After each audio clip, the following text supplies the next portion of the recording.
Machu Picchu. Nampak ke? Nampak? Okey. Okay, Assalamualaikum Doktor. Hari ni kita orang akan present kita orang punya tajuk iaitu natural. Kita orang pilih Machu Picchu dekat Peru. Kita punya group ada Alia Yusrina, saya. Lepas tu Ada banyak ada aja. ada Aina Sofia, ada Ain Batrisha, ada Robiatul Adawiyah dengan ada Alia Fahana. Okey. Boleh. Pening nak ingat nama korang ni. Okey. First sekali, Machu Picchu ni dia dekat mana? Dia dekat Peru.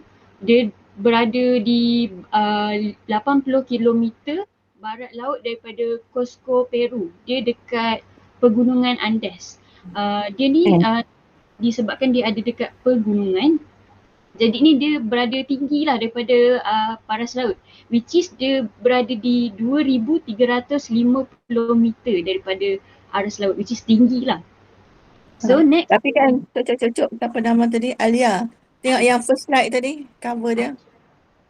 Kan, dia ada satu lagi gambar, yang ni tak nampak sangat. Dia ada satu lagi gambar, dia daripada atas, dia nampak Machu Picchu ni, dia nampak setting dia pegunungan. oh okay. Ha, kan, Google-Google je terus nampak. Wah, ni baru kita you tak cerita dia kat mountain pun orang dah tahu dah setting dia kat mountain. Sebab tu penting cara kita pilih gambar. Gambar memanglah banyak kan. The way kita nak pilih gambar, uh, uh, kalau ditekan je Google Machu Picchu, I jumpa elevation dia berapa meter aras laut, nampak dia setting dia keliling gunung. Dia kat gunung, dia keliling gunung. Betul. Betul-betul. Uh, okay, next. Okay. Cara Lepas pilih tu, gambar pun kena pandai juga. lepas tu next, daripada discover dia, dulu kawasan Machu Picchu ni dia orang setempat je yang tahu, tapi bila ada seorang ni nama dia Hiram Bingham, dia daripada Yale University professor pada tahun 1911 dia discover balik kawasan ni. Dia jumpa balik kawasan ni sebabkan ada satu orang penduduk tempatan tu dia bawa Hiram Bingham ni untuk buat excavation dekat situ. So saya tunjuk dekat sini dia macam ada keratan akhbar daripada News Daily Arkansas Gazette masa Jun 22, 1913 yang menunjukkan bahawa kawasan ni dijumpai semula, which is 1913 ni selepas pada yang Hiram Bingham ni buat discovery dekat situ. Hmm. Next, kenapa Machu Picchu ni dia dibina? Okay, masa abad 15 sampai tu pertengahan abad 16, Machu Picchu ni sekarang orang masih tak tahu lagi dia punya function tu sebagai apa. Tapi secara teorinya, orang cakap disebabkan masa dulu Emperor Inca yang me, me, mentatakan kawasan ni, jadi orang cakap kawasan ni dijadikan sebagai macam royal complex lah macam tu. Okay, next architecture and layout. Okay, dekat kawasan ni dia ada macam tersusun batu-batu secara general lah. Saya cakap dia punya architecture dengan layout ni.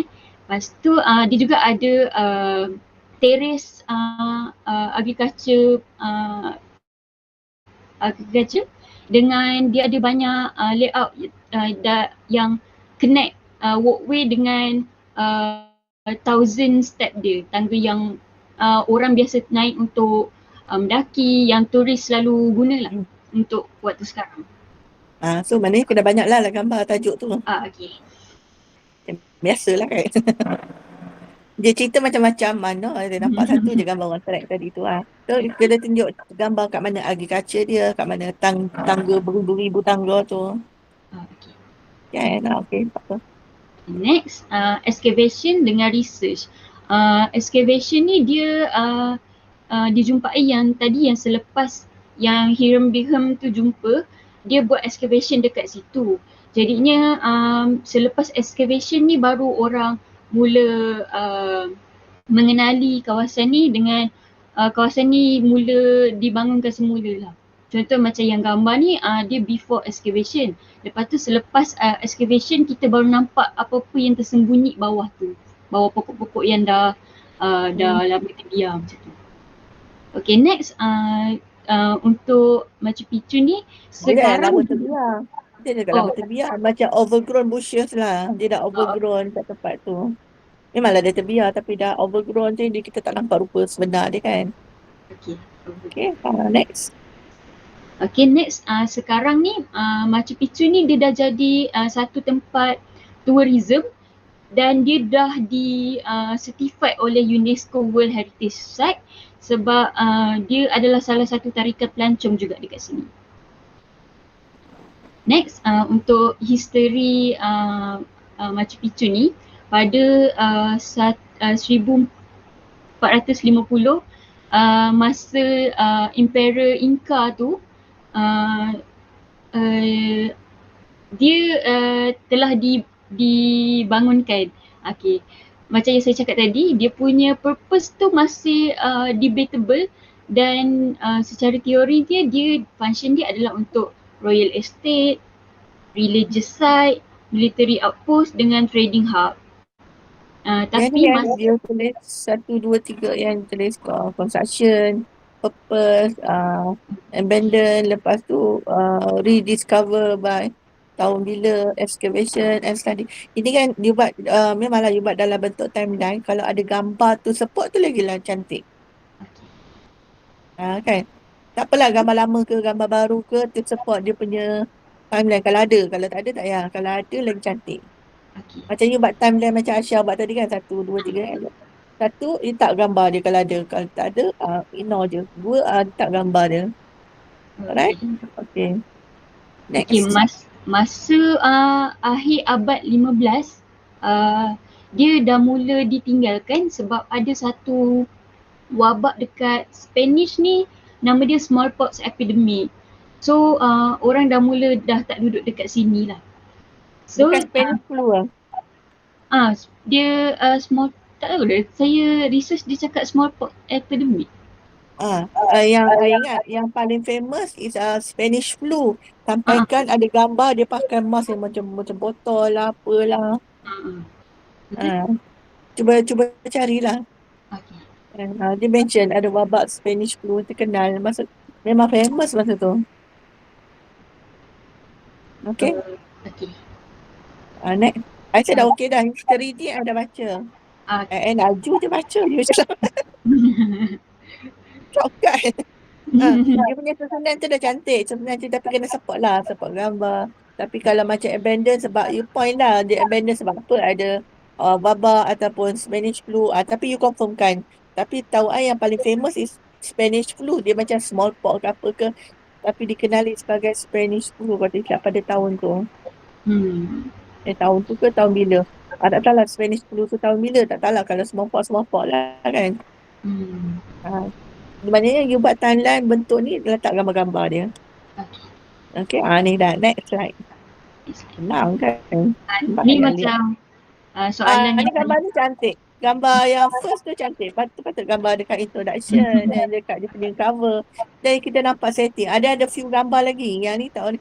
Ada few gambar lebih kurang macam ni. Gambar kedua tu ke kan. Dia nampak berkeliling di gunung. Betul tak? betul. Kenapa dia buat kat tempat tinggi? Dia cerita. Rasa ada cerita kot nanti dekat architecture. Ada. Ini Hmm. kan masa saya diploma landscape kat ITM. Tak panggil diploma dalam bahasa Inggeris lain sikit lah. Dalam bahasa Melayu diploma seni rupa bumi. Dah belajar dah ni. Kan. Memang ingat sampai sekarang. Okay. Okay. So daripada yang tadi tu saya concludekan untuk saya keluarkan 3 main point dia lah. Antaranya bila UNESCO declare Machu Picchu ni iaitu pada 1983 dan bila dia initiated scientific study dekat Machu Picchu ni iaitu pada 1911 iaitu oleh Hiram Bingham iaitu dia Yale University Professor. Lepas tu yang saya cakap tadi ada seorang penduduk setempat yang bawa Hiram Bingham ni buat study kat situ ialah ni Melchior Ortega. Dia antara salah satu residen dekat situ lah. Lepas tu last sekali kenapa Machu Picchu ni dibina, dia masih tidak diketahui, tapi orang mengatakan bahawa dia adalah salah satu tempat royal retreat. Lepas tu dia punya kenapa sebab dia ditinggalkan pun masih tak diketahui sangat, tapi mungkin antara sebab salah satu dia adalah Spanish yang flu tadi tu. Yalah. Dengan lack of water. Itu je. Okay, next.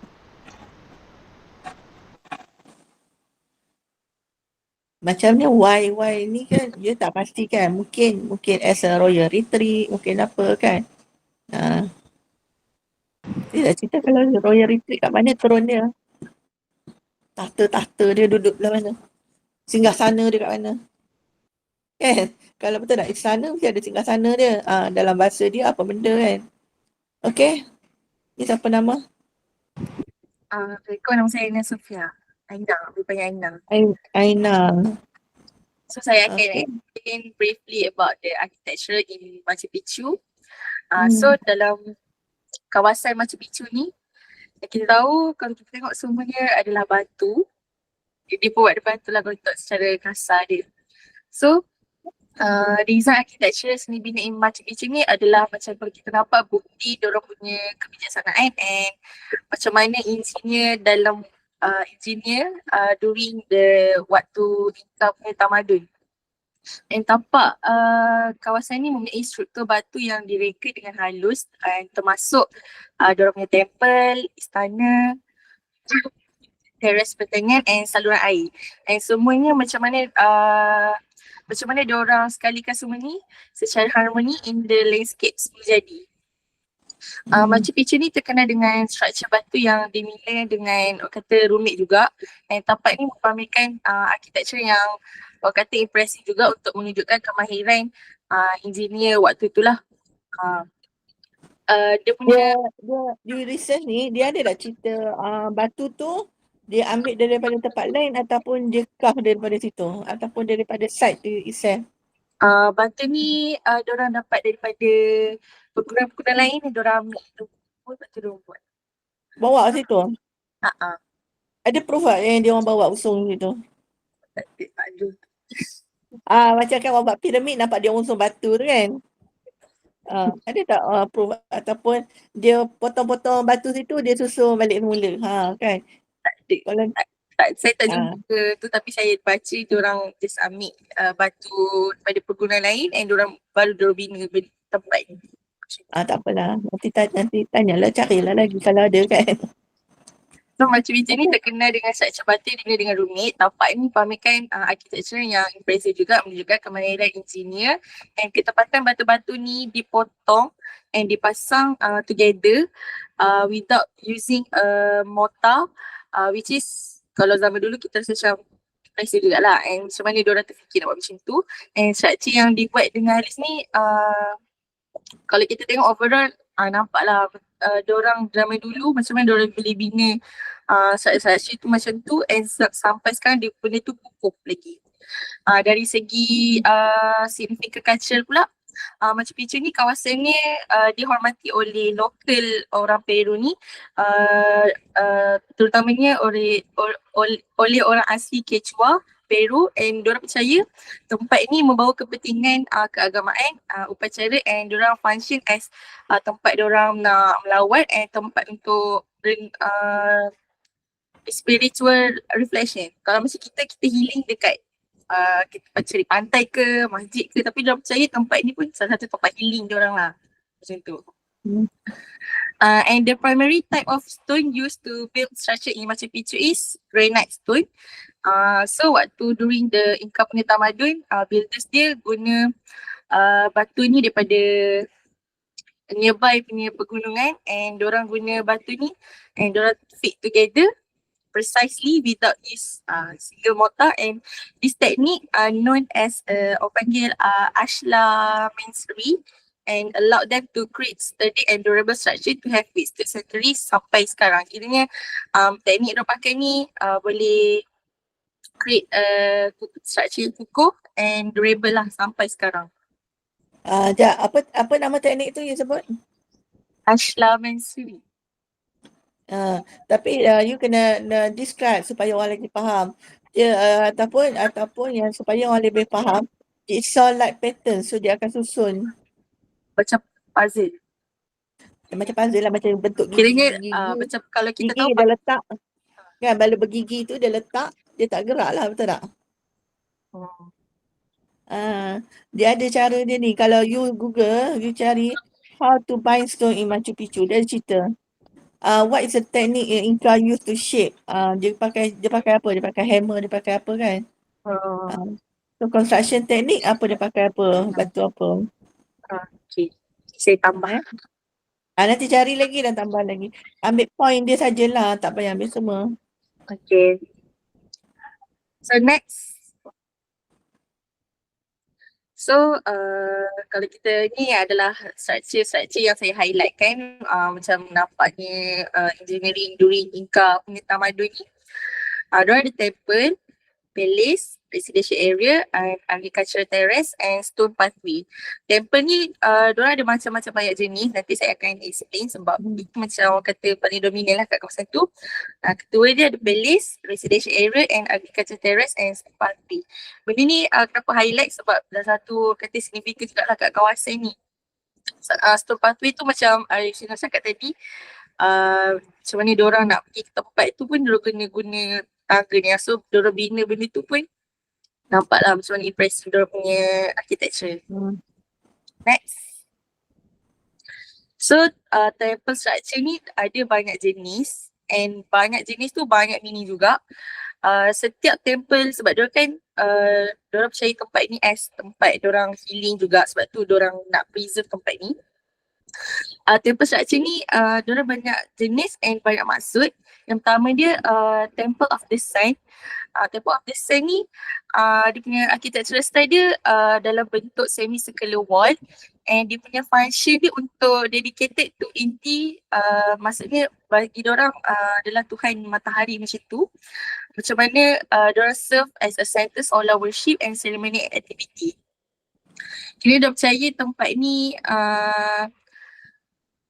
kawasan ni diorang nak dapatkan seed of blessing of dekat dia punya Tuhan pasal diorang punya aktiviti pertanian supaya dia subur ke macam tu.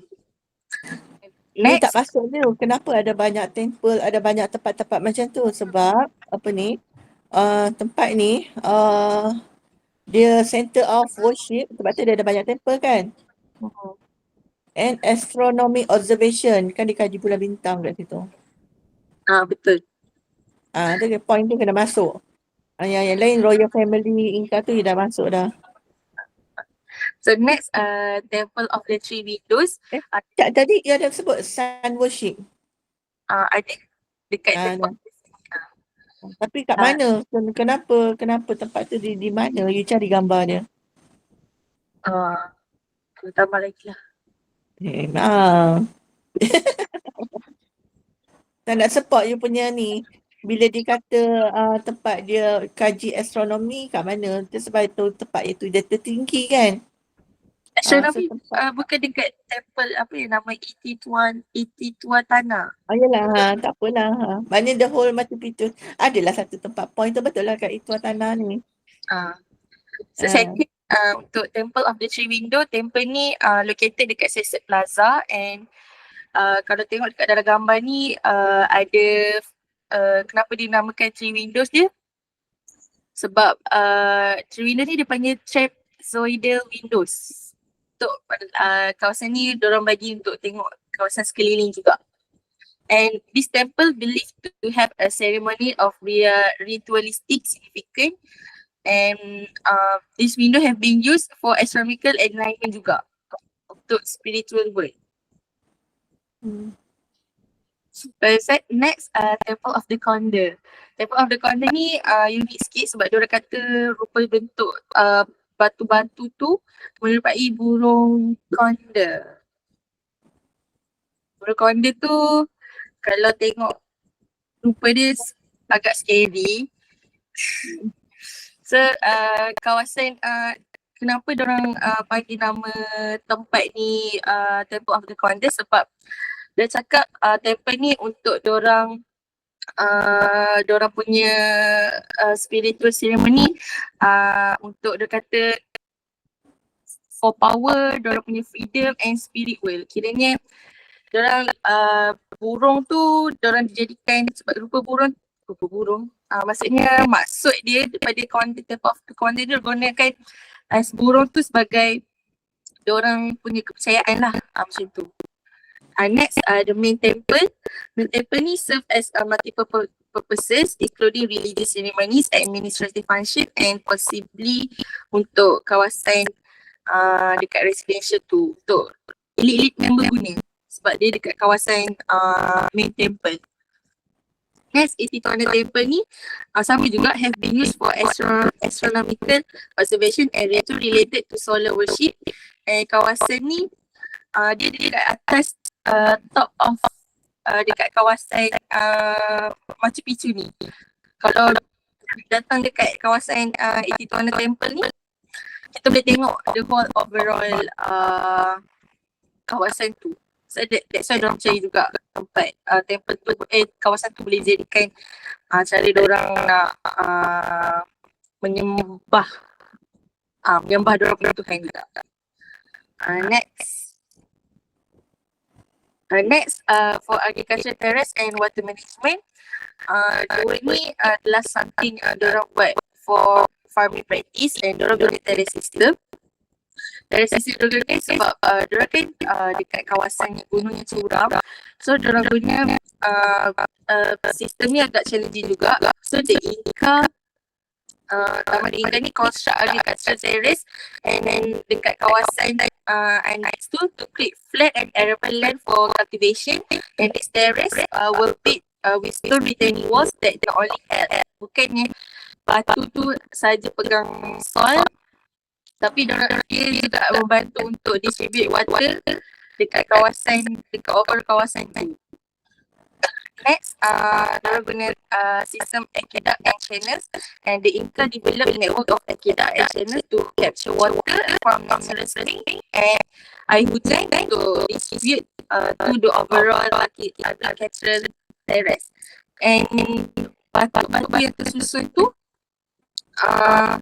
daripada from higher level to lower level, providing irrigation for crops and saluran air di mana batu tu yang bantu daripada jadinya hakisan tanah yang diorang hold benda tu juga.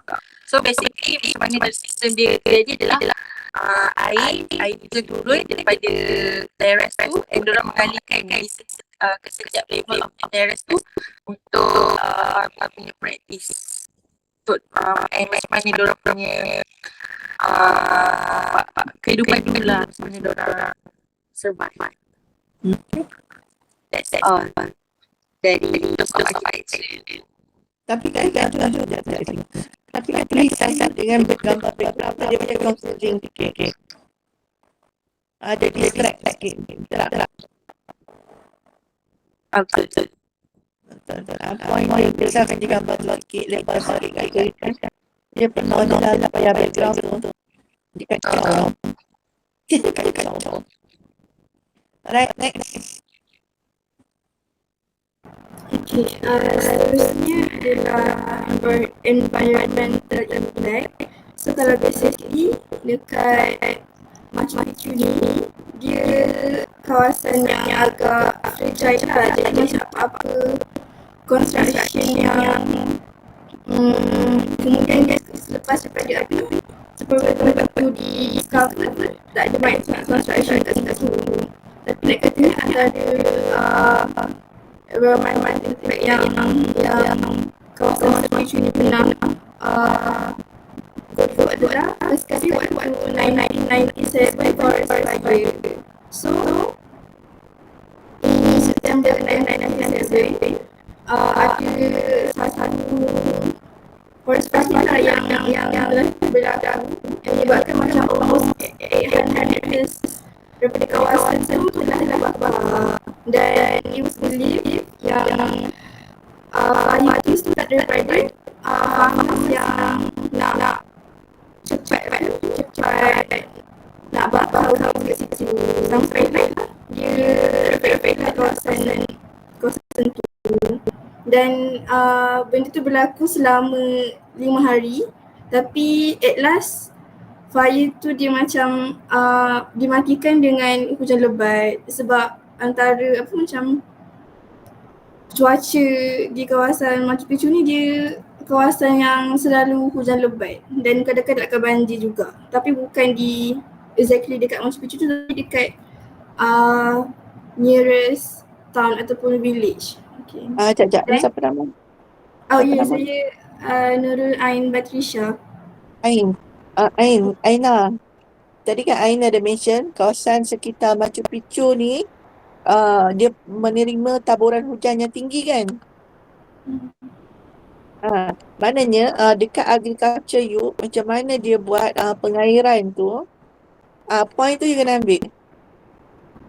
Mana sumber airnya, takkan dia dapat air daripada sungai kat bawah. Mesti dia ada source kan? Bila dia ada source, mesti dia ada somewhere dekat atas dia takung ataupun dia simpan air supaya dia mengalir ke bawah. Pengairan dia. Kalau tidak, macam mana air tu datang tu tak? Kan macam sekarang ada sistem pump tu. Mesti dia ada source air tu. Okey, sambung air.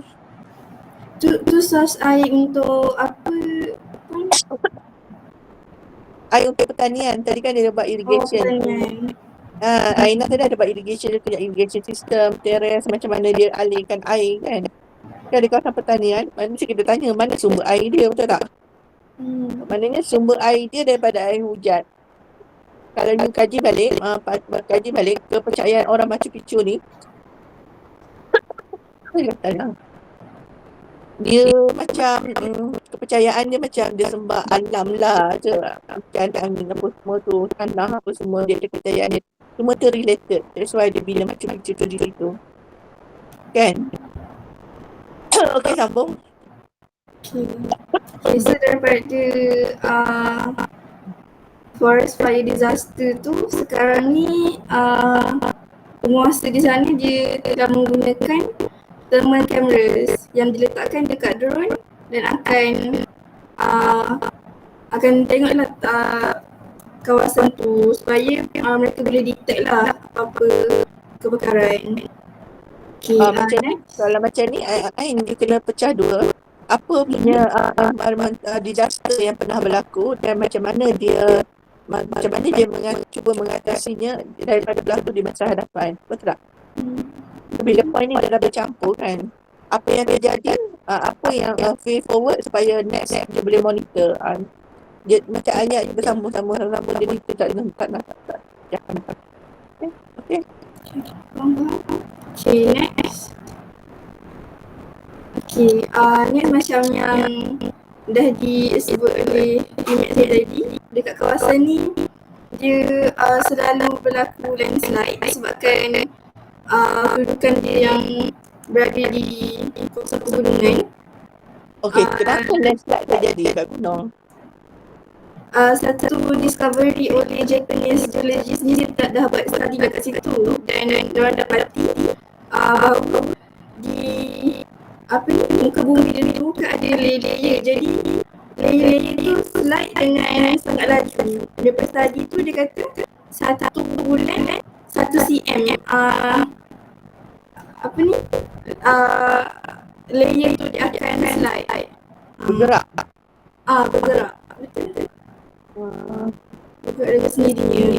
Tapi bergerak dengan diri ke sebab ada minor gempa bumi kat situ ke, berhampiran ke, tengok tektonik plate dekat mana.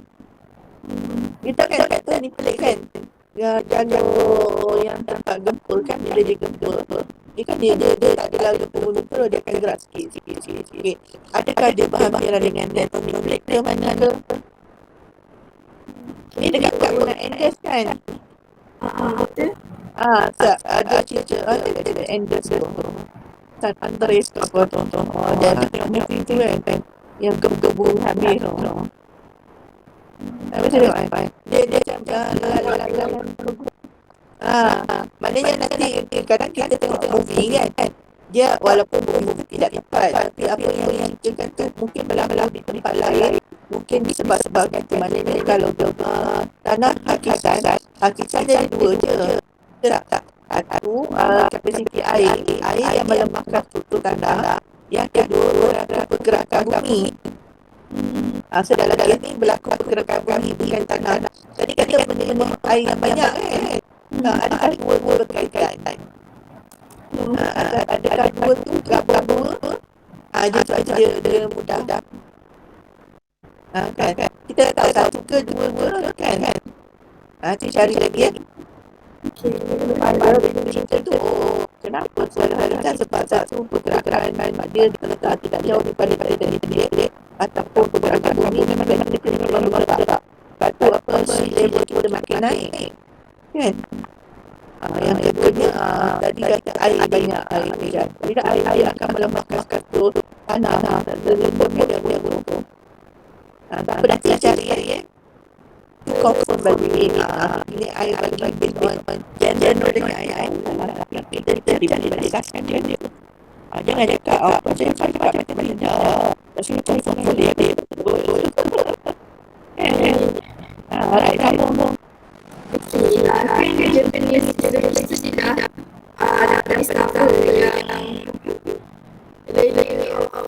pergerakan itu, tapi disebabkan masih ikut insufficient information dan tak ada discover lagi macam mana maintain ataupun hilangkan perkara ini.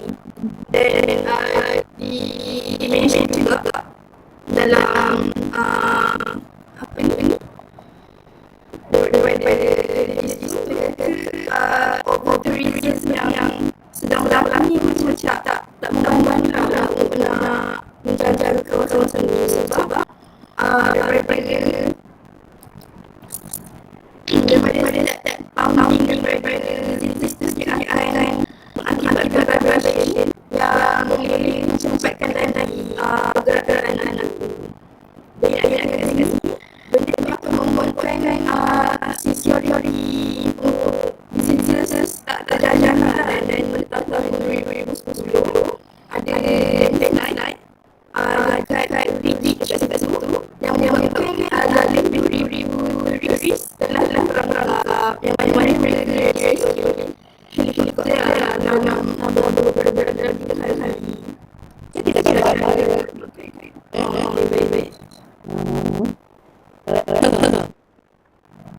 tak gagal.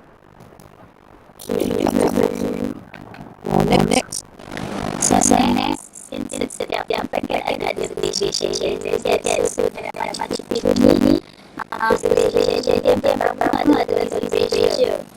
So bercuci itu terbaik macam mana ni masuk cuci yang salah laut. So tujuan satu yang itu untuk mendekatkan industri apa disebabkan kawasan macam-macam ni terletak kawasan pergunaan.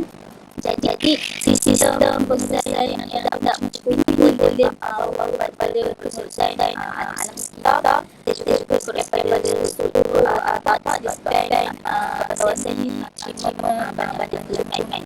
Bisa berapa orang? Ada gambar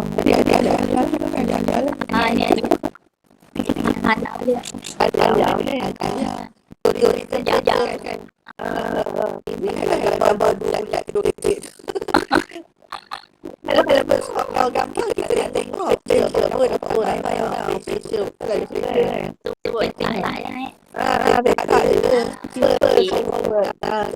nak ada dari hari-hari dah kena zoom apa boleh ada awak dia tak dapat lagi bosan ke dia pokoknya bulat putih juga tahu derajat dia next dia Station evidence pula. So macam cucu ni kita tetap tersedia aktiviti. Cukup. Ni Alna dengan Ain baca Erosion and February nampak tu subtropical region prone to heavy rainfall. Maknanya tadi saya cakap mungkin rainfall tak? Maknanya selain daripada ikut pergerakan tu, dia akan bergerak ke arah pergerakan mereka rainfall dia lembut. Ingat tak dekat Taulah you dah ingat aku kat Malaysia ni, dekat jalan Duta nak ke Alam tu kat itu kan dia batu granit kan. Pernah ada satu kita semasa raya kedua ke apa, batu granit tu runtuh. Batu granit tu memang keras. Tapi geologis kata granit kita sama juga macam Machu Picchu ni. Di bawahnya adalah tanah. So tanah tu bila banyak air, batu dia akan jatuh. Maknanya kita kena kaji juga sebab bila geologis datang dia akan check jenis batuan kat situ, bukan batu dekat atas, batu di bawah jenis tanah, soil apa semua kan. Sebab tu dia bergerak. Bila kan atas tu berat, bila dia mampat dengan orangnya, dengan batu punya dia berat, bila air dah banyak kan, kalau dia beli tak nak pokok bunga. Tak pernah. Siapa pernah? Kalau you buat satu plastik bag tanah dalam satu pasu, you tanam, you rasa dah penuh kan. You siram 2 bulan, 3 bulan lepas tu tengok tanah tu dah tinggal sikit, dah mampat, betul dah, padat. Macam itulah sistem dia. Nak faham. Okey, nombor. Yes, so for the nature weather forces ni akan menjadi lagi buruk disebabkan jumlah pelacuran yang datang akan mengancam kestabilan teres tapak, dinding dan juga ciri-ciri seni bina yang lain. So since kawasan ni berada di kawasan yang pegunungan. So next. So for vegetation group, seperti rumput, lumut dengan pokok ni boleh menyebabkan kerosakan pada binaan batu yang akan menjadi akan menjadi kabur kelihatan ciri arkeologi dekat struktur batu tu. So untuk mengawal tumbuhan tanpa kerosakan akan menjadi challenge lah dekat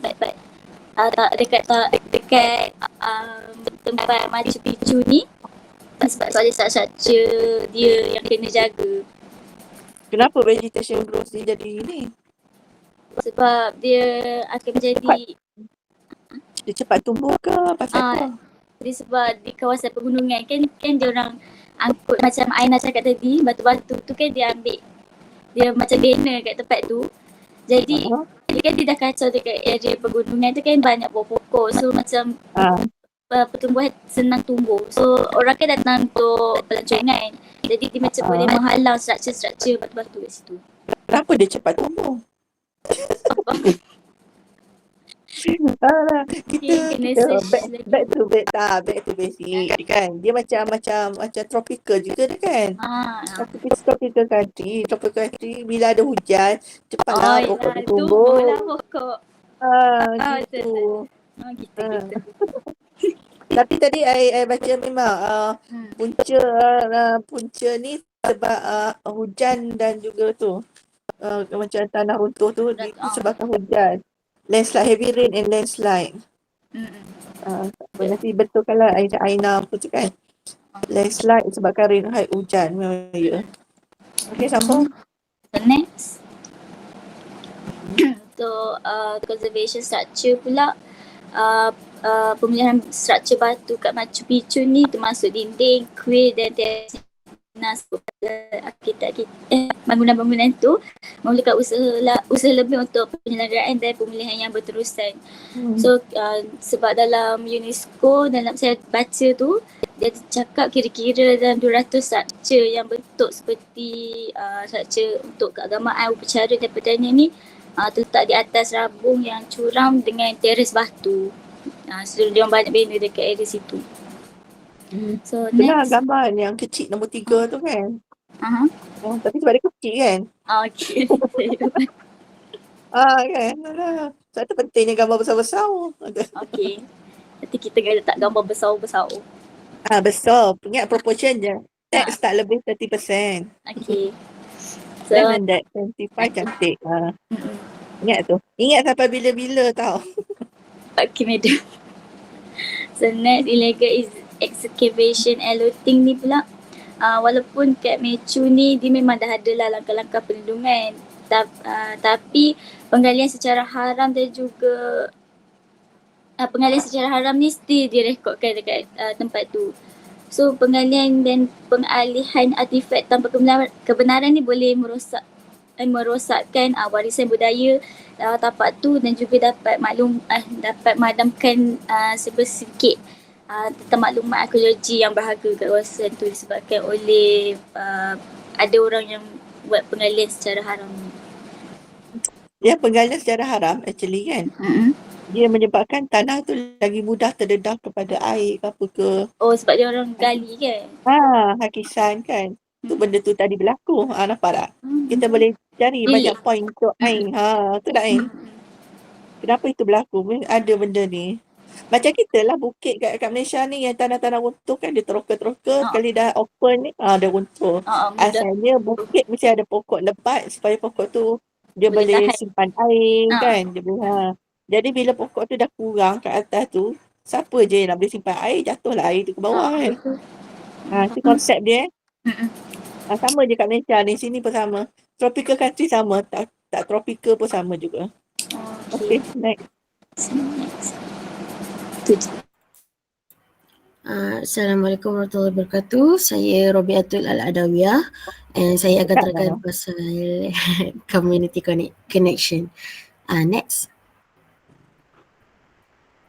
So as yang Alia Yusrina cakap tadi, Machu Picchu ni dia mainly as tourist spot and diorang adalah descendant of the Inca tribe.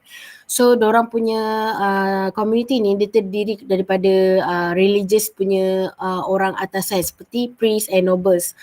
And diorang punya main attraction or main activities yang diorang lakukan setiap hari adalah farming crops.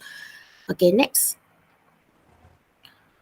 So indigenous Quechua tribe ni diorang dapat diorang punya history, diorang punya cultural belief bercampur-campur aduk dengan antara komuniti-komuniti kecil. Maksud saya macam komuniti A yang hidup dekat bahagian kaki gunung bahagian kiri dan komuniti B yang duduk dekat bahagian kaki gunung bahagian kanan. Diorang saling bercampur diorang punya culture, seperti macam diorang punya engrave punya textile and weaving tu diorang bercampur. So untuk indigenous Quechua tribe ni saya bagikan kepada 3 terus, culture, tradition and belief. And next. So for cultures ada 3 main factor yang menyumbang kepada diorang punya culture. First, community and social structures, and second, connection, and third, adaptation and resilience. So for community and social structures ni, orang Quechua ni, diorang akan hidup secara communal living. Diorang tidak boleh hidup bersendirian. So diorang satu family tu, diorang senang cerita satu family tu memang ramai orang. So dia walaupun ada family yang contoh ada orang yang bujang yang tak berkahwin lagi, diorang masih berorganisasi atau bergerak dalam komuniti dalam sebagai satu. So diorang cooperate untuk diorang punya farming crops, diorang cooperate untuk diorang punya training system, diorang cooperate untuk diorang punya kekayaan kawasan tu sendiri.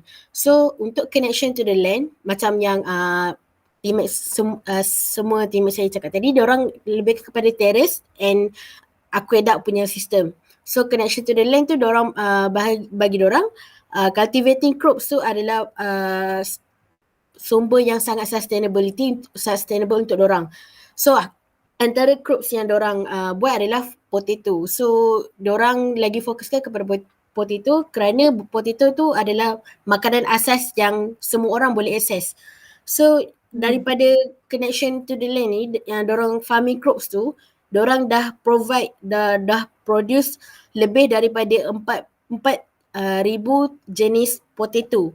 And semua jenis potato ni diorang akan kumpulkan dan Diorang akan kumpulkan and diorang akan buat kepada diorang akan kumpulkan kepada satu hari ataupun satu hari macam diorang ada festival potato diorang sendiri and diorang ada tempat untuk festival diorang sendiri, iaitu dipanggil tempat tu dipanggil as Wilkatika. And then Tadi aku cerita dia punya belief, Inka punya belief. belum lagi. Okay, tak apa, sambung dulu. Okay, and then adaptation and resilience. So disebabkan dorang dorang tinggal di atas bahagian pegunungan, dorang punya temperature, average temperature dorang adalah 26. Itu paling panas untuk kawasan tu. 26 darjah Celsius. So pada malam pula dorang punya average temperature for dorang punya night time adalah dalam 10 darjah Celsius. That's why kalau kita search je Quechua people or people yang duduk dekat bahagian kawasan Gunung Andes tu, diorang semua berpakaian yang tebal yang diperbuat daripada wool, yang diperbuat daripada cotton. So daripada situ diorang dapat identiti diorang sendiri. Okay, next.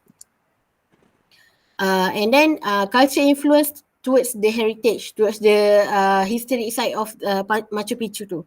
So first culture exposition. So culture exposition ni melibatkan orang tribe tu sendiri and dengan orang turis yang datang ke tempat tu lah. So ada untuk dancing, dorang ada traditional dance dorang ada traditional clothes macam ponchos, shawls and fajas. And untuk dorang punya traditional dance tu ada beberapa festival dan beberapa ritual yang dorang buat, seperti yang Aina Sofia cakap tadi, dorang amat mementingkan dorang punya ritual tu untuk mengharapkan crops yang subur lah. So antara ritual yang dorang buat tu adalah pemujaan kepada Tuhan dorang, main ketuhanan dorang iaitu Pachamama, iaitu God of Earth. And then so for preservation, dorang aim untuk keep the site safe, macam yang Alia Fana cakap tadi, dorang aim untuk mengawal kadar turis yang datang ke tempat tu. And untuk preserve tu dorang menggunakan crops juga. Contoh macam terrace tu, dorang gunakan crops tu untuk membuatkan tanah tu dia lagi tepu and dia tak senang untuk orang tak senang untuk landslide lah, maksud saya. And then for lastly, for economy, so disebabkan oleh turis yang ramai-ramai turis ni datang ke tempat tu, dorang dapat jual dorang punya dorang punya antik-antik macam handicraft dorang yang dorang buat tu, yang daripada textile and weaving tu. Next. And tradition for Quechua people ni dapat 3 macam yang first, yang main tadi, yang seperti saya cakap tadi, agricultural practice. Dorang menggunakan terrace system and dorang lebih menggunakan tanaman yang ditanam di bawah, yang hasil dapatan dia dibawa daripada bawah tanah, macam potato, keladi semua tu. And then agriculture practice ni juga, dorang juga menggunakan makanan seperti alpaka dan lama. Dorang gunakan meat alpaka dengan lama tu dorang dry out with salt, and then so dorang boleh buat daripada meat tu, dorang boleh buat beef jerky. So meat yeah. So that daging tu dia akan jadi lagi prolong punya ni lah, lagi lama lah expired dia. So sebab dorang kan atas gunung kan, so dorang susah nak dapat daging-daging yang fresh. So dorang kena buat untuk prolongkan dorang punya expired date tu. And then ceremonies and festival, macam yang saya cakap tadi, orang Quechua people ni amatlah mementingkan tradition dan amatlah mementingkan dorang punya pemujaan. So dorang amat kerap membuat ceremonies and festival, especially kalau dorang nak buat nak menanam batch baru, potato batch baru tu, dorang nak tanam tu, dorang setiap kali tu dorang akan buat pemujaan kepada Apus dan juga Pamamen. Nanti cari gambar-gambar tu. Hanya alright. 1, 2, 3 ni semua ada gambar dia. Gambar weaving dia. Okay. And then yang third for textile and weaving, setiap family or setiap little community, small community tu, setiap small community tu dorang ada corak dorang yang tersendiri, and tradition ni akan diturun-turunkan secara generasi lah. And then next. So tradition influence terhadap heritage tu, first yang macam saya cakap tadi, tradition continuity from generation to the generation, and then dorang dapat identity dorang sendiri melalui dorang punya textile and weaving, and juga cara pemakaian dorang yang tebal tu, sebab dorang nak tahan nak kena tahan daripada suhu yang rendah tu. And then sustainability, macam saya cakap tadi, dorang mengamalkan sistem farming crops yang sustainable, yang dorang tidak akan secara menular lah dorang punya crops. Dorang akan ambil sikit secara sedikit, so that dorang akan ada continuity for dorang punya crop system tu. Okay, next. Tadi you ada sebut crop rotation kan? Ada crop rotation, betul. Nanti you baca sikit pasal crop rotation ya. Alright. You baca nanti you dapat more info. You baca in general ni, kenapa orang dulu buat crop rotation. Ya? Okay. Ni crop rotation tu dorang buat sebab dorang punya climate tidak menentu. Ada satu contoh macam bulan Disember ataupun bulan Januari, dorang punya climate ada sedikit perbezaan antara itu. Jadi mereka menggunakan yang itu dorang as kelebihan dorang untuk dorang, okay, yang bulan Disember dorang akan tanam potato jenis yang macam ni, and then bulan Januari dorang akan tanam untuk jenis yang macam tu pula.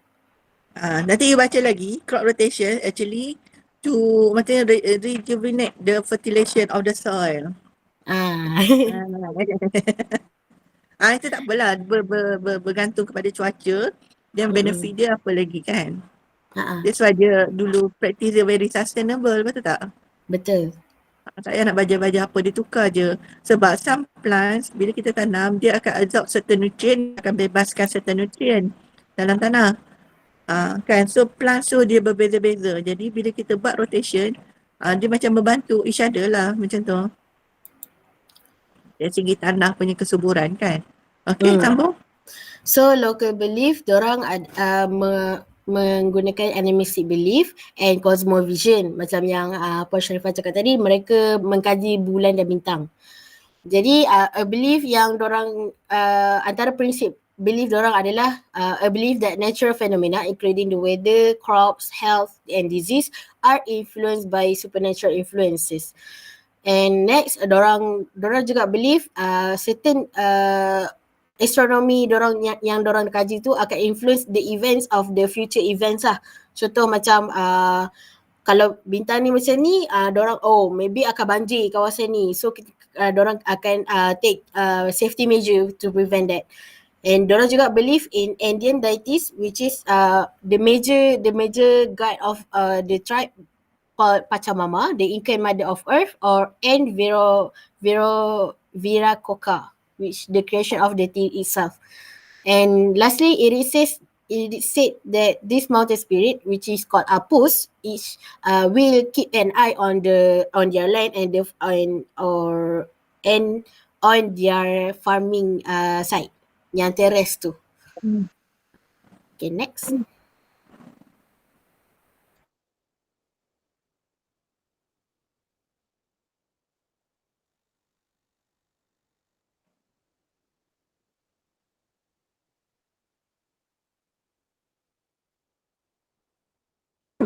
Okay, mute. Next for the conclusion, Machu Picchu ni dijadikan sebagai UNESCO World Heritage Site disebabkan tempat dia yang kalau kita tengok agak unik juga, and dia located at the top of the Andean Mountain, and dengan some stone structure dia, and kawasan ni dengan ada terrace agricultural dia, and benda ni showcase the Incas advanced architectural skill and reverence for the nature. So beyond its historical architecture significance, Machu Picchu ni adalah satu tempat yang dijadikan untuk mercu tanda bagi sustainable development with efforts to preserve its delicate ecosystem and mitigate tourist impact. And through conservation initiative and community engagement, Machu Picchu ni kaya dengan heritage kaya dengan heritage yang telah di-preserve untuk save untuk future generation. And benda ni sekaligus dapat connectkan between human culture and the natural world. Maksudnya sedikit sebanyak apa yang ada dekat dalam Machu Picchu punya pembangunan ni, and orang kata dia punya city dekat dalam kawasan ni create harmonious connection between human culture and the natural world. And benda ni juga untuk future generation juga. Same untuk future generation. Itu sahaja. Okay. Tapi conclusion dia lagi bagus kalau you buat point ni. Dia ataupun ayat yang pendek, yang ringkas lah kan. Banyak panjang. Tadi siapa yang buat temple banyak temple tadi? Saya. Adakah temple tu berdasarkan kepada kepercayaan dia? Dia kan percayaan dia ada banyak Tuhan kan? Tuhan angin, Tuhan matahari, Tuhan tanah lah benda kan? Adakah benda tu ada related dengan temple tu? Saya ada. Sebab tu diorang dah cari lah. Maknanya kalau you kata ada, you cari balik kan. Then Rabiatul tadi cultural belief dia kan, you kena mention kepercayaan dia apa nama dia sebut dalam ni. Dia panggil polytheism ataupun worship multiple gods who they believe control natural events and weather pattern, betul tak? Ini betul. Termasuk bulan lah apa benda lah yang you carilah kan. Ada tak related yang Rabiatul dia mention tu, tapi dekat Aina nanti mungkin kat temple tu dia reflect balik. Kan? Boleh madam. Okay, itu je. Right. Very good. Thank you, madam. Tambah lagi lah. Thank you madam. Next group lagi setengah jam jam juga. Next group mana pula? Kita nak berjalan mana lah? Jawatan. Rizal.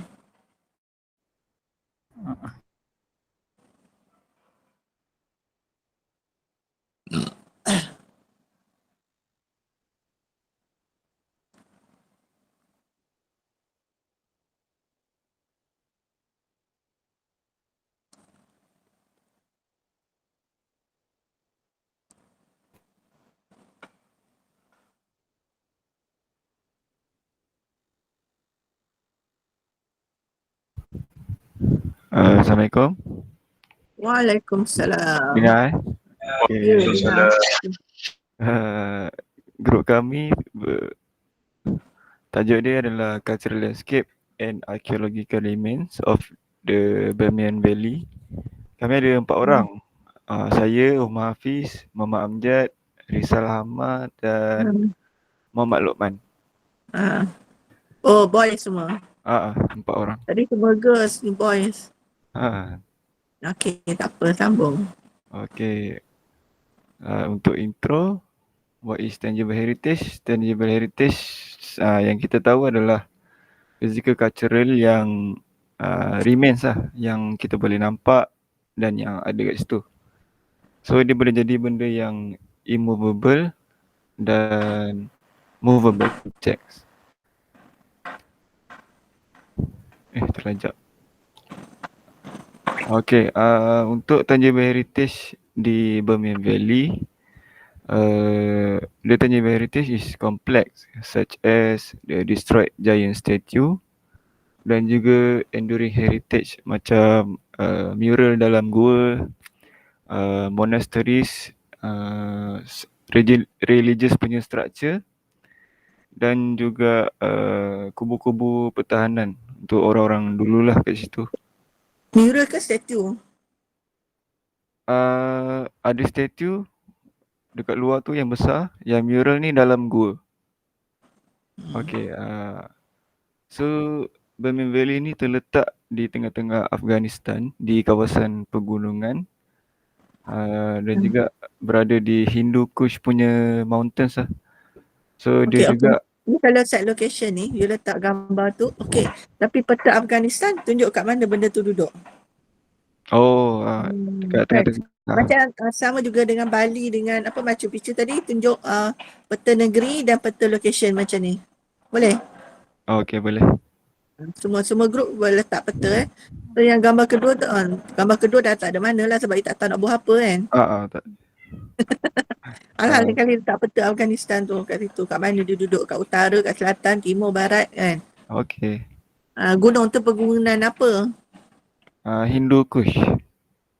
Nama gunung tu. Okey. Hindu Kush tu daripada mana ke mana? Tunjuklah. Kan macam kita ada banjaran Himalaya daripada negeri mana sampai negeri mana kan? Ada. Sama juga Hindu Kush tu daripada mana ke mana. So dia tanda peta Afghanistan, dia tanda Hindu Kush, baru dia letak gambar peta ni kan? Betul. Okey, tu je. Okey, next. Okey. Lepas tu dia punya side background dari history. Dulu tempat ni adalah macam tempat perdagangan utama lah. So dia menarik minat daripada empire-empire yang besar macam Kushans dengan Arab. So itulah. So dari mana asal-usul Buddha daripada pertemuan perdagangan tersebut lah, daripada sejak 2nd century. Dan sebab tu kita boleh nampak ada banyak struktur pasal Buddha dekat situ. So untuk culture pula, Bamiyan's location made it a cultural melting pot. So dia banyak cerita pula. Culture kat situ dia banyak pasal macam satu grup ni bila datang kat situ dia buat artistik yang unik dan sebagainya. Untuk tradisi punya background pun lebih kurang sama, cuma bezanya dia adat daripada turun-temurun lah, iaitu dia buat sculpting, painting dan juga architecture. Okay, next. Okay, lepas tu saya akan terangkan pasal historical context kat Bamiyan Valley menurut UNESCO punya recommendation. Yang pertama, Jaya Buddha Statue. Jaya Buddha ni berukuran 53 kali 35 meter. Buddha ni dia dibina pada abad yang ke-6.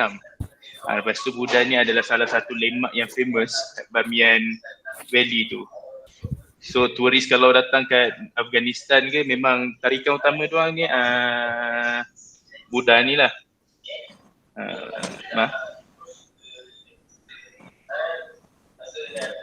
Lepas tu yang kedua adalah cultural exchange and influence. Sebagai contoh, di antara jalan ke Afghanistan tu ada satu Silk Road. Dia adalah pusat untuk cultural exchange between timur dan barat. Okey, kalau ni dia ada mention Muhammad, apa nama? Hafiz Umar Hafiz, apa nama? Bukan, saya Muhammad Amjad. Amjad? Ya, saya.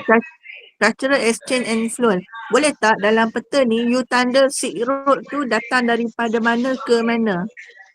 Dan kan Silk Road tu kan daripada China, dia lalu mana, lalu sampai termasuklah lalu kawasan Hindu Kush, Bamiyan Valley ni kan, dia one of the road, Silk Road tu.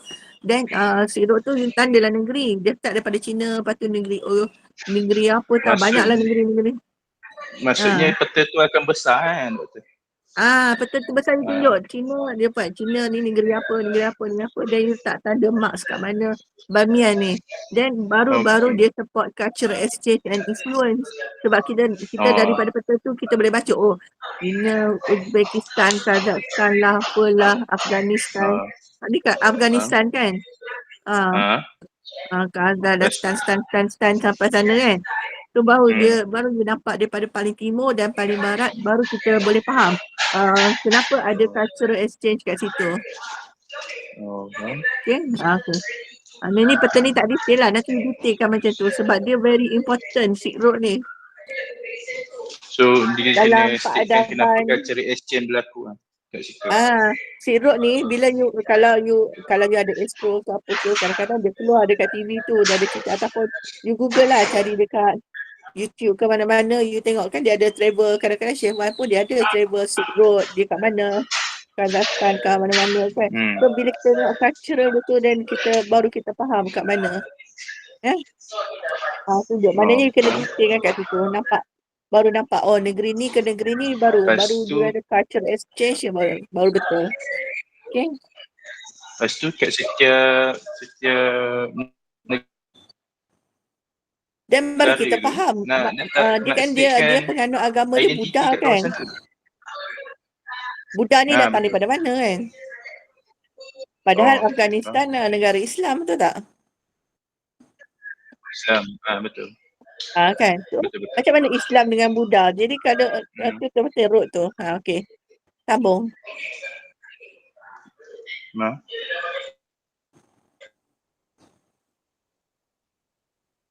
Afghanistan ni dia kuat dengan influence Islam kat kawasan tersebut. Sebagai kita tahu, Afghanistan ni salah satu negara Islam yang terbesar. Lepas tu Islam ni dia berkembang pada abad yang ke-7 ke depan.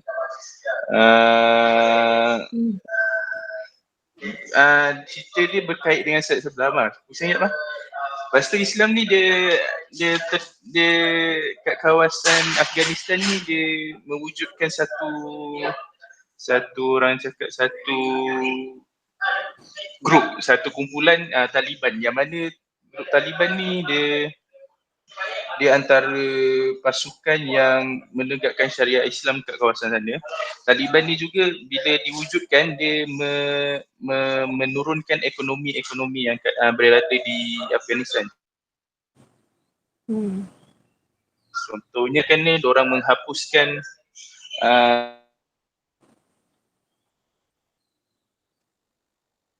dia menghapuskan patung Buddha dekat situ kan. Betul, dia menghapuskan patung Buddha kat situ juga. Maknanya konflik tu between agama. Konflik between agama dan tunjuk destruction dia. Cari gambar yang asal, apa tu gambar yang dia telah dimusnahkan, kalau ada gambar tu. Boleh. Ada. Lagi jalan. Nanti saya cari yang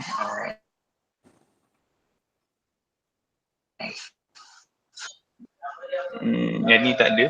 Lepas tu depan lah. Lepas tu yang kedua adalah architecture feature kat kawasan Bamiyan. Artifact salah je. Tadi I perasan yang slide orang lain pun ada spelling mistake. Tapi I lupa nak cakap. Nanti check semua spelling. Okay, sambung. Sambung. Arkitek yang contribute untuk cultural yang historical significant kat Bamiyan Valley. Yang pertama, memang signifikan kat kawasan tu, orang memang akan pandang adalah Giant Buddha statue. Sebab dia punya nak ceritakan bahawa detail yang mereka hasilkan Giant Buddha statue ni terlampau besar, sebab Buddha ni yang kita nampak kat gambar ni bersaizkan 53 kali 35 meter. So tinggilah. Macam mana diorang boleh menghasilkan orang cakap orang-orang dulu boleh menghasilkan statue yang besar macam ni dengan keadaan teknologi yang kita tahu yang bahawa zaman dulu teknologi tak berapa canggih macam zaman sekarang. Lepas tu seterusnya. Tapi kan kalau you baca balik, dia buat daripada apa? Bukit itu sandstone. Sandstone ni dia mudah nak ukir. Material je kan.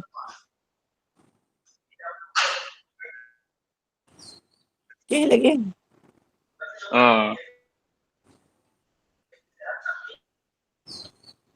So sambung. Omar. Malena apa? Nak suruh dia ke depankan slide. Okay. Lepas tu integration with landscape. Budak statue tu juga dia boleh implementkan dengan natural landscape kat kawasan tu sebab kawasan, walaupun kita nampak patung Buddha tu diukir di kawasan pegunungan, tapi landscape di sekitar Buddha tu dia memberi impak yang mana orang cakap kecantikan tu menghasilkan ramai orang datang untuk melawat patung Buddha tu. Dia landscape setting dia lah. Landscape setting yang diorang hasilkan. So orang tertarik lah nak datang. Bukan yang diorang tengok hasilkan. culture kat kawasan tu. Bukan yang diorang maksudnya hasilkan. Landscape setting kat Bamian Valley tu. Dia ada Dan dalam lembah sebab itu saya nak adalah. tanyalah kalau Dia tanya siapa? Saya nak tanya doktor, kalau landscape tu berkaitan dengan diorang punya Ada kaitan pertanian sebab tu semua boleh masuk? tak, pertanian tak pasti sebab yang ni adalah salah satu node utama untuk Silk Road tu. Okay. Macam R&R yang utama lah kan, macam tu kan. Dalam bahasa biasa kita, bila R&R yang utama, mesti dia ada tempat shelter, tempat makanan, tempat air, sumber bila orang nak berehat, tempat dia berdagang kan. So kalau nak cerita, you kena relate dengan tu. Mungkin bila dia bina ni, dia sebab landscape setting dia cantik, then that's why dia carve all the dengan rupa bentuk bukit-bukit dia, valley dia macam tu. That's why dia carve dia patung tu dekat situ. Kan. Dia boleh cerita, maybe tanah dia subur dekat valley. Biasanya kat valley tanah subur, betul tak? Betul. Bila tanah subur, biar ada sumber makanan kan untuk orang dekat situ. Okay. Sambung. Lepas tu yang ketiga, how has the tangible heritage adapt to or influence its natural environment over time? Yang pertama, adaptation to geologic features. The architectural feature in Bamiyan, such as the Buddha statue carved into the sandstone cliff, has adapted to the geologic feature of the valley. The statue were intricately carved to blend with the natural contour of the cliff, integrating with the landscape rather than imposing open heat. This adaptation demonstrates a harmonious relationship between human and creativity and the natural environment. Okay. Yang kedua, Lepas tu, influence on landscape perception. The presence of the giant Buddha statue and surrounding monastic complex has influenced in valley landscape. Untuk poin yang kedua ni, tadi poin yang pertama you pakai gambar ni juga kan? Betul tak? Muhammad apa? Salah aku like kan? Lag. Slide sebelum. Okay, nampak? First, adaptation of geological feature. Maknanya, bila kita nak letak gambar, tajuk you adaptation of geological feature. Maknanya you kena tunjuk gambar pegunungan tu. Macam dia adapt dan dia buat statue tu. Pergi yang kedua. Influence on landscape perception. You tengok, ambil gambar salah. Maknanya you tak boleh bergantung pada satu gambar tu. Dia kena gambar lain. Ikut point so, ya. Halo. Okay, next. Faham? Jelas suara saya sebab tengah lag ni. Nombor 3, tourism and environmental impact. Ni adalahkah gambar tu di sekitar Banyan Valley? Hello. Dengar tak? Dengar. Adakah ni gambar dekat Banyan Valley tu? Kat mana ni? Kat workshop ke kat mana? Betul. Kat kawasan tu lah. Tapi nampak dia macam pasar kan? Tak, ada kontraktor datang. Betul. Dia kena mention. Dia tulis notes situ. Banyan Valley punya pasar market ke apa ke kan? Okay, apa masalah dia? Apa environmental impact dia?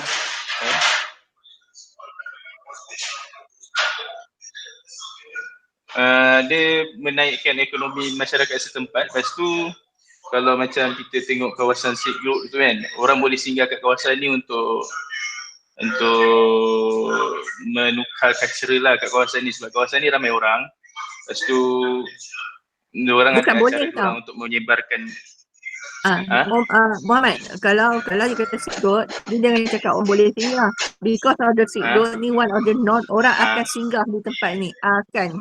Bukan boleh, akan. Oh, Dia lain kan. so Because orang of the, pasti lah, pasti lah. bila kan Silk Road tu jauh kan daripada China sampai ke Istanbul ke mana kan. Jauh kan. Jadi macam mana pun dia akan Betul. berhenti kat situ. Betul. Depan ada. Satu peta-peta tadi tu penting. Okay, next. Nanti betulkan balik. Apa climate change dia? Lepas tu climate change kat Afghanistan. Kalau kita tahu negara Arab ni kebanyakannya ada yang panas, ada yang panas sejuk tu apa impact dia? Dia bukan climate change. Impact sejuk. Bila impact terlampau panas. Panas sejuk dia kan ada menyejuk meregang tu kan. Ada yang dia pernah dengar tak yang satu gempa bumi yang besar dekat Afghanistan? Perdagangan kan? Tak apa, tak lagi cari lah. Ni So apa? saya kena masukkan yang gempa bumi tu sekali ya. Adakah ni dia lalu kan gempa bumi kan biasa bila gempa bumi dia mesti ada laluan gempa plate dia tu kan. Kalau dia dapat plate tu, kenapa gempa bumi berlaku di Afghanistan itu apa ni? Kenapa? Check balik. Okay. Adakah kena kat tempat ni? Kalau tak kena tak payah. Kalau Afghanistan tu besar, tak kena kat sini tak payah. So fokuskan kat tempat yang macam dia kena. Fokus kat tempat ni saja. Walaupun negeri tu ada gempa bumi yang massive yang teruk satu ketika baru-baru ni lah, baru lagi kan. Tapi kalau tak kena tempat ni tak payah cerita yang kat ni je. Okay, you baca artikel tu memang banyak. You baca. Tapi you fokus kat Bamiyan ni saja. Okay, next.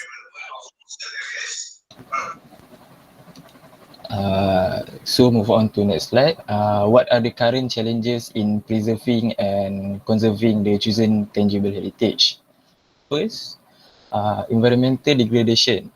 Over time, natural forces like wind, rain and temperature changes can destroy the archaeological remains and affect how stable the landscape is. Second, I think yang tadi Muhammad nak sebut benda ni lah. Tadi dia nak sebut kan, dia tak nak sebut. Betul? Betul. I rasa dia nak sebut ni. Okay, sambung. Okay, second, human activities. Increased construction, pollution and food traffic are some of the ways that tourism, urban growth and agriculture can deteriorate a location.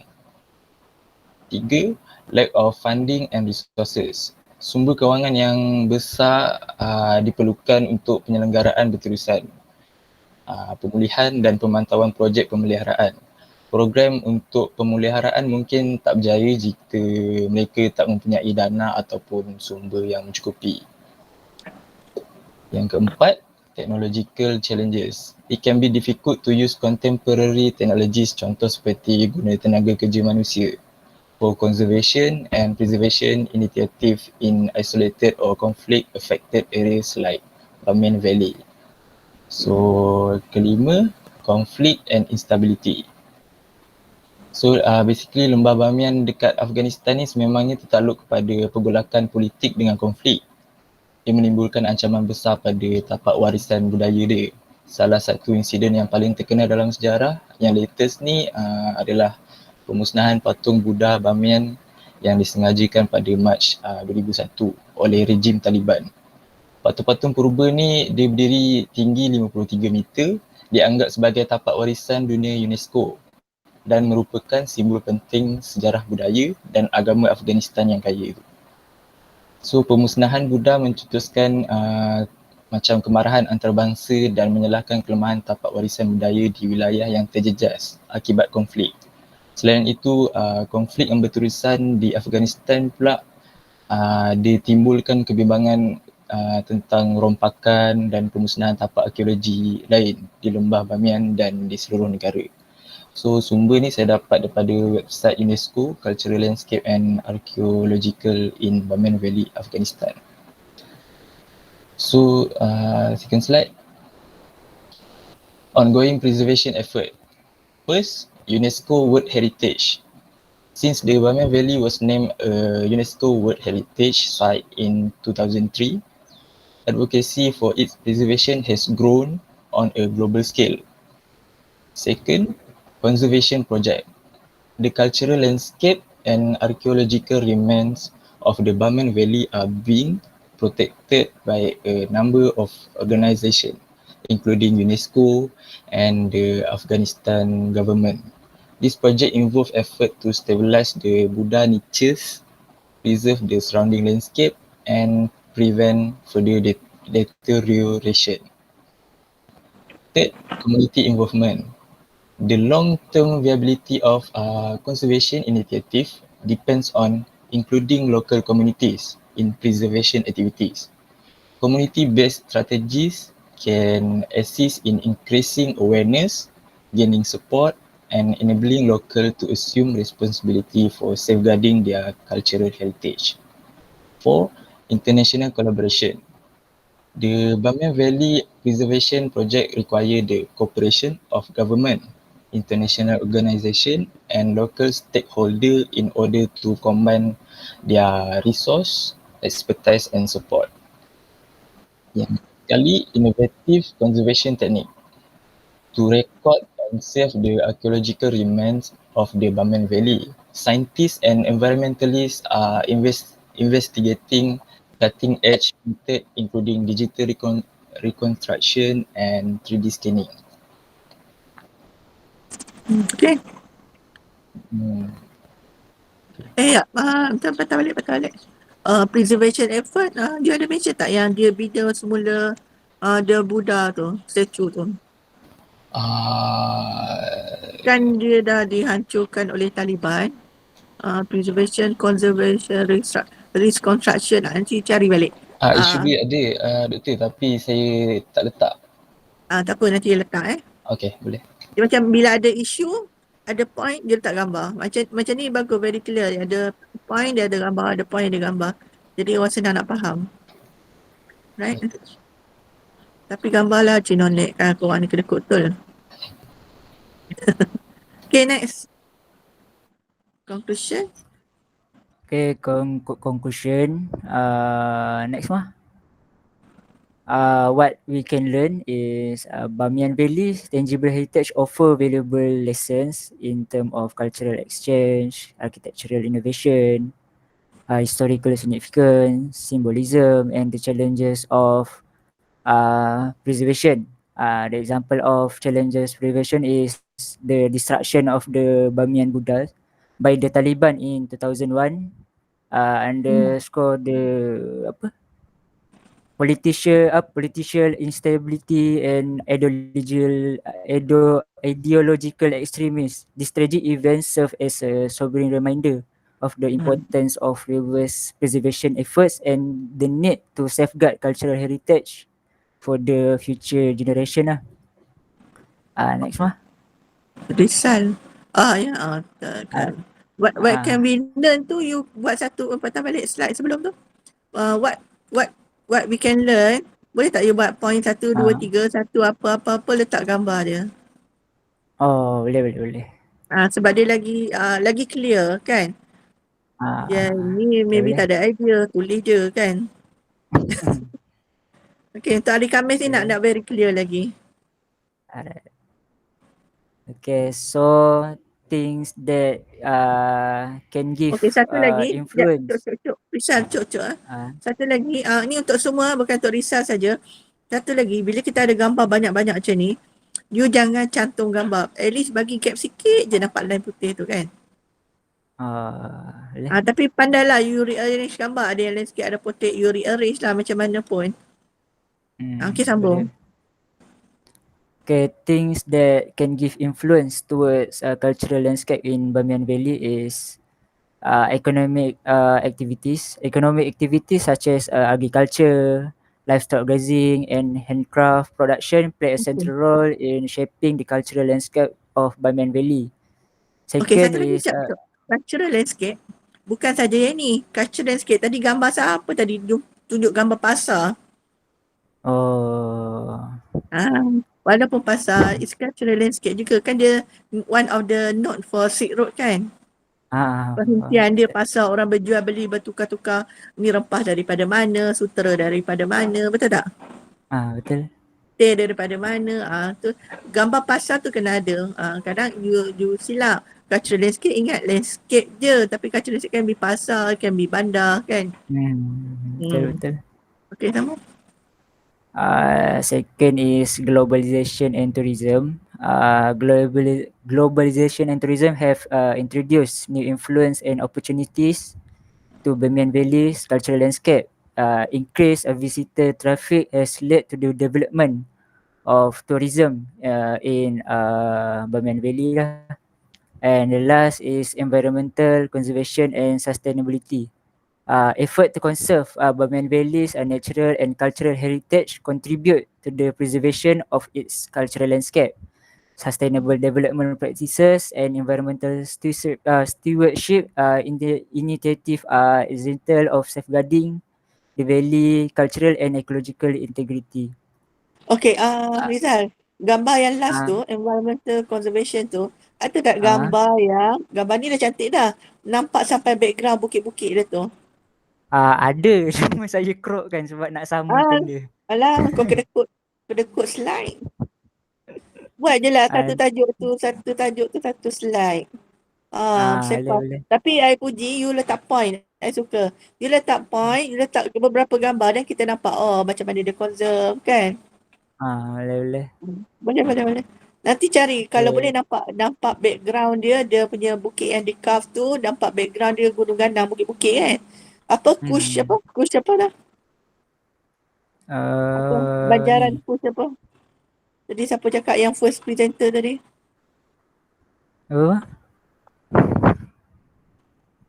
Dia tak ingat dah presenter tu. Dia sebut Kush apa tadi tu? Banjaran Kush apa? Bukan Kush Omni.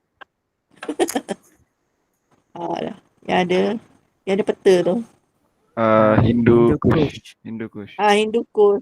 Maknanya setting yang ni siapa Rizal nak letak tu, biar nampak background dia Hindu Kush punya ni. Boleh. Okay, sambung. Ni cantik kan background dia tu. Okay, next mah. Okay, last as a landscape architect, we need to do site assessment and analysis lah. Contohnya buat analyze the kekuatan, kelemahan, opportunity and halangan lah yang ada kat sana. Yang tu you boleh buat point. Site and assessment and analysis you buat point. 1 A, B, C, D ataupun buat dot lah. 1, 2, 3, 4, 5, 6. Letak gambar. Letak gambar nyonya ni dah mau lah. Boleh. Okay, lepas tu sustainable planning. Betul. Lepas tu apa point dia, bullet point 1, 2, 3, 4. Tak tahulah ada berapa 1, 2 ke 3 ke kan. Ambil point dia saja sebab yang you nak present ni ada point dia, betul tak? Okay, betul. Dia letak je point, tak payah bayat. Okay, boleh. Apa point dia, cuba cerita. Point dia macam kita develop sustainable land use plans, plan and zoning regulation, the balance conservation objective with the needs of local communities and economic development priorities lah. Sudah ada 3 point kot kata silap, betul tak? Betul. Nanti cari balik Okay, nombor 3. Lepas tu cultural landscape management plan ni develop management plan for Bamiyan Valley for conservation, preservation, sustainable development strategy. Itulah point dia kan. Letak point dia. Right. So itu je lah dari kita orang. Nampak tak banyak lagi you boleh explore, boleh letak point, banyak lagi boleh gambar map. Tadi kan sebab yang tadi Bali dengan tu pun tadi I tak perasan tak ada map. Letak map Indonesia, Pulau Bali kat mana, yang kat Subak-Subak tu kat mana kan. Yang you punya pun tadi peta Silk Road tu penting. Peta Silk Road, peta Afghanistan, peta Kush, apa dah? Apa nama? Hindu Saya tak tahu. Kush. Banjaran Hindu Kush tu kan. Hindu Kush tu kat mana? Tu Bamiyan tu kat mana? Tu kita gambar. So nampak tak benda penting yang kita kena pick up. Sama juga dengan siapa yang buat Machu Picchu tu. Machu Picchu kat negeri mana? Orang Machu Picchu dah lena? Belum? Peru. Peru, Banjaran Andes kat mana? Kat mana Machu Picchu tu? Mana 3 peta lah kan? Mana kat mana Banjaran Andes, kat mana negeri Peru tu, kat mana Machu Picchu tu. Alright? Okay, ada nak tanya lagi? Clear tak? Banyak lagi boleh improve kan. Tapi yang siapa yang Rizal last kali dia buat point. Yang lain try follow macam Rizal buat point. Tapi point dia macam ringkas sangat. Tambah lagi point lagi. Dia macam bullet point je tu je. Subtitle, point, gambar. Gambar banyak. Okay. Kita kena masuk next group tu pukul berapa? 11 suku. Okay lah, tak apa, kita rehat. Kalau ada apa-apa nak tanya, boleh je WhatsApp I. Kan? Sebelum you nak present hari submit. You kena submit bila? Khamis. Sempat you betulkan kan? Bukan nak kena print pun, cari tepek-tepek je. Jangan kena ikut slide. Orang last slide presentation, orang lagi banyak slide, lagi banyak gambar sebab kita tekan je. Tekan gambar, satu gambar. Kadang-kadang satu topik, subtopik tu satu slide. Jadi kita banyak gambar orang tu. Oh, clear. Dia tak banyak tanya. Kita nak ngelakkan orang banyak tanya kita. Kalau presentation, macam mana kita capture audience. Audience dia nak point, dia nak gambar. Dia tak nak ayat berlalut-lalut. Apa dia nak baca daripada jauh. Macam tu. Dia dah baca point, tapi explanation dia akan explain lah kan. Okay lah, kita rehat dulu. Nanti kita jumpa kat big group ya. Congratulations, bagus. Cuma adalah sikit-sikit tu. Nak bagus, kenalah buat kerja lebih sikit kan. Dia tak adalah buat first time tu betul terus. I pun dulu buat kerja berkali-kali. Sampai kita puas hati. Alright. Okay, jumpa kat sebelah. Bye. Okay. Okay. Terima kasih, Doktor.